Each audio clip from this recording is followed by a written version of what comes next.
ఉత్సాహంగా ఉల్లాసంగా చదువు సాగాలి, గొప్ప గొప్ప ఉద్యోగాలు సాధించాలి. Vignan deemed to be university.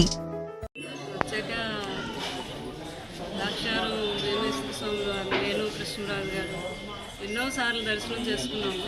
ఆయనకి ఎంతో ఇష్టమైన దేవుడు. ఈ ప్రాంతంలో ఆయన ఎంపీగా తండ్రి అప్పుడు ఫస్ట్ టైం గెలిపించడం అప్పటి నుంచి కూడా ఎప్పుడు కాకినాడ వచ్చినా వచ్చి ద్రాక్షారం రావటం, వేమేశ్వర స్వామి వారి దర్శనం చేసుకోవడం, అమ్మవారు శక్తిపీఠం అలా అలవాటు. కానీ నేను ద్రాక్షారం వెళ్ళాలి, ఎన్నో సంవత్సరాలు అయిపోయింది. కృష్ణరాజు గారు నేను వెళ్ళలేదని అనుకున్నాను అంతే.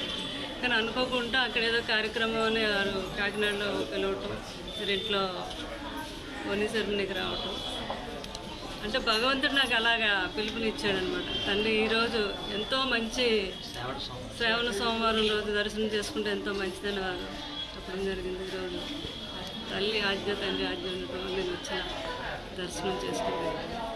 అంటే కృష్ణరాజు గారితో రావడం ఎప్పుడు అలవాటు, పెద్దనే రావడం బాధగా ఉన్నా ఇద్దరం కలిసి నేనుగానే వచ్చి ఇంకిద్దరం ఒకటే దర్శనం చేసుకుని చాలా బాగా.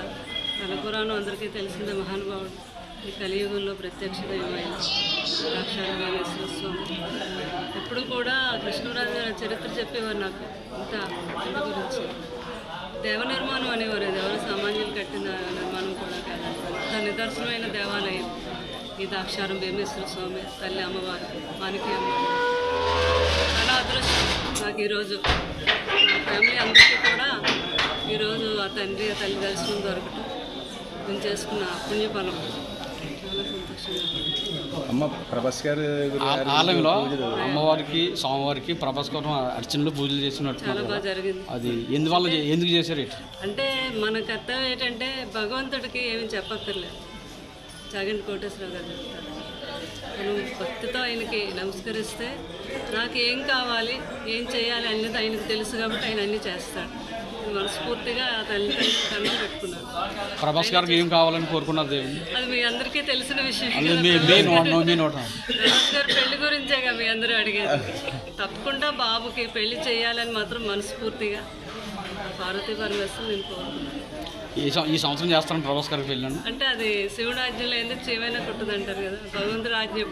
ఆయన ఎప్పుడు ఏ రోజు అనుకుంటే ఆ రోజు జరుగుతుంది.